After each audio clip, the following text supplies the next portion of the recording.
সেই ক্ষেত্রে আমাদের সাহায্য করে থাকেন। এছাড়া আর কিছুই না। তারা খুবই ভালো মানুষ। আমি তাদের আমার নিজ থেকে তাদের শ্রদ্ধা করি। এখন এই সোহেল ভাইয়ের কেন আমি বিরোধিতা করলাম, উনি কি ভাইরাল হয়েছে এজন্যই? বিষয়টা এরকম নয়। তো সোহেল ভাইয়ের সাথে আমার আগে প্রতিনিয়ত কথাবার্তা হতো।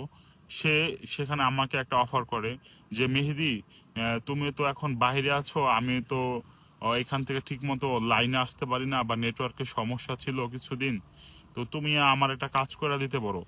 আমাদের তো এখানে অনেক লোকের প্রয়োজন, সেনাবাহিনীতে অনেক লোকজনের প্রয়োজন হয়, তো তুমি যদি কিছু লোক কথা বলে ব্যবস্থা করে আমাকে দিতে পারো, তার বিনিময়ে দরকার হলে আমি তোমাকে কমিশনের অর্থটাও দিতে পারবো, তোমারও লাভ হবে আমারও লাভ হবে।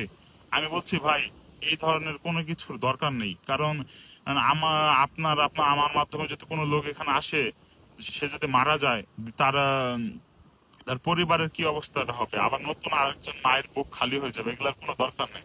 সে আমাকে ডিরেক্টলি বলে, বাঙালি মরুক মারা খাক, আমার এগুলো দেখার সময় নেই, আমাদের দরকার টাকা, আমরা টাকা পাইলে রয়েছে। আমি কই, ভাই, আপনি আমার আর আমাকে ফোন দেন না, বা আমাকে এই ধরনের প্রস্তাব আর কখনো দেন না।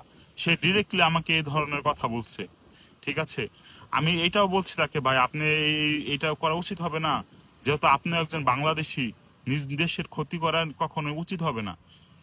এই এই শেষ তার সাথে আমার এই কথা হয়। তারপরে সে অনেকবার আমাকে ফোন দিছে। আমি এই ধরনের কথাবার্তা বা এই ধরনের মন মানসিকতা থাকার কারণে তার সাথে আমি কখনো কথা বলিনি। কারণ সে নিজে একজন বাংলাদেশি হয়ে নিজের দেশের মানুষদের ক্ষতি করতেছে। আমাদের যা ক্ষতি করছে, যা হওয়ার তা হয়ে গেছে। ঠিক আছে, কিন্তু আমি চাই না আর কোনো মায়ের বুক খালি হোক, আর কারো এরকম ক্ষতি হয়ে থাকুক। আমি তারপর ওই ভিডিওগুলো দেওয়ার কারণে আমি আমি প্রমাণ সহকারে কিছু জিনিস দেখাই আপনাদের। উম, এগুলো না দেখালে নয়। আহ, একটা ছেলেকে সে মেসেজ দিছে, দেখেন, এখানে পড়বেন বিষয়গুলো। এখানে বলা আছে যে সে এই ছেলেটার কাছে 10 লক্ষ টাকা চাইছে, যে আপনি আমাকে 10 লক্ষ টাকা দিবেন, এর মাধ্যমে আমি সেনাবাহিনীতে আপনাদের সুরক্ষিতভাবে চাকরি দেওয়ার ব্যবস্থা করে দিব। ঠিক আছে, সঠিকভাবে দেখা যাচ্ছে কিনা একটু একটু পড়ার চেষ্টা করবেন এগুলো, নাকি এগুলো ট্রান্সলেটেড হয়ে যাচ্ছে। আরো আরো একটি আছে, আরো একটি ছেলেকে বলছে, ভাই, এই দেখেন, আরো একটি ছেলেকে বলছে, উম, বিষয়টা মনে হয় হিন্দিতে দেখাচ্ছে। যাই হোক, আমি স্ক্রিনশট গুলো দিব আপনাদের কাছে। তো এই বিষয়গুলো যখন আমি দেখছি যে প্রকাশ্যে আসছে, সে এরকম ভাবে মানুষদের এখানে নিয়ে আসার জন্য, কিছু কমিশনের অর্থ খাওয়ার জন্য মানুষদের এখানে নিয়ে আসতেছে, তখন আমি তার বিরোধিতা করা শুরু করছি এবং তারে বলছি যে, ভাই, এই কাজগুলো আপনি বন্ধ করেন। তারপরে ইয়াসিন, আমি যাই হোক, উনি বলছে আমি মিথ্যুক। আচ্ছা, ঠিক আছে, ধরলাম আমি মিথ্যুক। আমার বন্ধু ইয়াসিনের পরিবার, সে কি মিথ্যা কথা বলবে? একজন একজন মানুষকে কি ভুলভাল বোঝানো সম্ভব? হুম? তার ইয়াসিনের মা তো সম্পূর্ণ কথাটাই জানে, সবকিছুই জানে। তাকে কি কখনো ভুল বোঝানো সম্ভব? একজন সন্তানহারা মাকে কি কখনো ভুল বোঝানো সম্ভব? এমনকি তার ইয়াসিনের মার এই ভিডিওটা আমি দেওয়ার কারণে সে ইয়াসিনের পরিবারকে ফোন দিয়ে থ্রেট দিছে, বলতেছে, আপনি কি জানেন রাশিয়ান সেনাবাহিনী থেকে আমি চাইলে এই পাওয়ার ক্ষমতা ব্যবহার করে চাইলে আপনাদের এখান থেকে গায়েব করে ফেলতে পারি, আপনার এক সন্তান মারা গেছে, আরেক সন্তানও গায়েব হয়ে যাবে, আপনি আমি যা বলবো তাই বলবেন, এই ধরনের হুমকি পর্যন্ত তাদের পরিবারকে দিচ্ছে সে।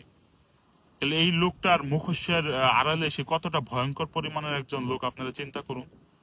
তারপরে আবার এই যে আমাদের কোম্পানিতে অনেক লোক এই ওনাকে নিয়ে ভিডিওগুলো করছে, উনি যা যা কথা বলে সম্পূর্ণ কথা মিথ্যা কথা বলে। উনি ওনাকে মেডেল দেওয়া হয়েছে, ওনাকে মেডেলের গু দেওয়া হয়েছে, উনি নাকি 1 নম্বর সৈনিক, উনি সম্পূর্ণ এগুলো মিথ্যা কথা বলে। ঠিক আছে, এগুলো মিথ্যা কথা, প্রতারণা মূলক কথাগুলো উনি বলে। তারপরে আমার যে ভাইটা, যে কোম্পানির যে ভাইটা এই ভিডিওটা তৈরি করছে ওনাকে নিয়ে, সে ভাইটাকে বলতেছে তাকে নাকি মামলা দিবে। মিয়া, আপনি আপনি কার নামে মামলা দিবেন? আমরা যে কয়জন জীবিত আছি, যে কয়জন লোক জীবিত আছি, আপনার এই প্রতারণার মাধ্যমে আসার কারণে তো যারা মারা গেছে তারা তার কখন আওয়াজ তুলতে পারবে না। আমরা যে কয়জন জীবিত আছি প্রত্যেকটা লোক একটা করে মামলা করবো আপনার নামে। আপনি শুধু প্রস্তুত থাকেন, বুঝতে পারছেন? আবার আমার এই ভিডিওটা ছাড়ার পর উনি আমাকে নিয়ে আরো ধরনের মিথ্যা কথা বলবে। উনি যা বলে সম্পূর্ণ মিথ্যা কথা, সম্পূর্ণ মিথ্যা কথা। ওনাকে প্রমাণ দিতে বলেন কোনো কিছু। উনি কোম্পানিতে গ্রুপ খুলছে, গ্রুপ খুলে প্রত্যেকটা লোককে এখানে আসার জন্য প্রলোভন দেখাইছে। এটা সম্পূর্ণ যার, আমি ছাড়া তো আরো অনেক বাংলাদেশি ছিল কোম্পানিতে, তাই না? প্রত্যেকের কাছে জিজ্ঞেস করলে আপনারা এই সত্যটা কথাগুলো পাবেন। এবং উনি এখন পর্যন্ত যে ভিডিওগুলো বানায়, সম্পূর্ণ ভিডিওগুলোর মধ্যে 100%-এর মধ্যে 90% মিথ্যা কথা বলে। ওনার অস্ত্র সম্পর্কে, কোনো গ্যাজেট সম্পর্কে কোনো ধারণা নেই। উনি এগুলো বলে যে উনি নিয়মিত ফ্রন্ট লাইনে এগুলো ব্যবহার করে, করে ড্রোন নামায়। ওনার একটা যোগ্যতা আছে একটা ড্রোন নামানোর। হুম, আমি নিজ চোখে তো দেখে এসেছি এগুলো, তাই না? আমি তো আর মিথ্যা কথা বলবো না। আপনারা খোঁজ খবর নেন, আর অবশ্যই এই প্রতারকদের থেকে দূরে থাকবেন। এখনো অনেক বাংলাদেশি ভাই আছে যারা মেসেজ করেন, জানান, আমাকে অনেকে মেসেজ করেন, ভাই আমি যুদ্ধে আসতে চাই। আমি তাদেরকে একটাই রিকোয়েস্ট করি, ভাই এখানে কেউ আসবেন না। আমি সবাইকে সতর্ক করতে চাই, আপনারা আমার দ্বারা সতর্ক তো হন। এটাই এটাই আমার শেষ কথা। আমি চাই আমার দ্বারা যদি একজন একজন বাংলাদেশি বেঁচে যায়, এখানে এখানে না আসে, আমার আমার এইটাই আমার সার্থকতা, এটাই আমার বড় পাওয়া। আরেকজন মায়ের বুক যাতে খালি না হয়, আমি এটাই চাই। আর উনি কেমন বাংলাদেশি, একজন বাংলাদেশি হয়ে আরেকজন বাংলাদেশের ক্ষতি করতে চায়। উনি বলে এখানে বাংলাদেশি আইসা মরুক গা, তা আমার কিছু যায় আসে না, আমাদের দরকার টাকা। তাহলে উনি কেমন মেন্টালিটির লোক হইতে পারে, বা ওনার ওনার উনি একজন বাংলাদেশি হিসাবে ওনার কি পরিমাণ মানে ভালোবাসা দেশের প্রতি, এটা নিয়ে আমার সন্দেহ রয়েছে। তো আমি এটা বলতে চাই না। যাই হোক, আমার ভিডিওটি আর বড় করব না। এরপরেও যদি উনি আমাকে নিয়ে যেসব মিথ্যা কথা, বানোয়াট কথা বলে থাকে, এগুলো আপনারা কেউ বিশ্বাস করবেন না, ঠিক আছে? উনি এই ধরনের মিথ্যা কথা আগেও বলেছে। আমরা যখন প্রথম ছিলাম তখন ওনার এই কথাগুলো বুঝতে পারি না যে উনি এক বড় মাপের মিথ্যুক প্রতারক, কিন্তু এখন স্পষ্টভাবে বুঝতে পারছি এই কথাগুলো। তো সব বন্ধুরা সবাই দোয়া করবেন, ভালো থাকবেন। ইনশাল্লাহ এই এই প্রতারকের বিষয়ে সামনে আমি আমার যতটুকু সতর্ক করার আপনাদের আমি করেছি, এর সামনে আর কিছু আমি আর বলতে চাই না, ঠিক আছে? আসসালাম।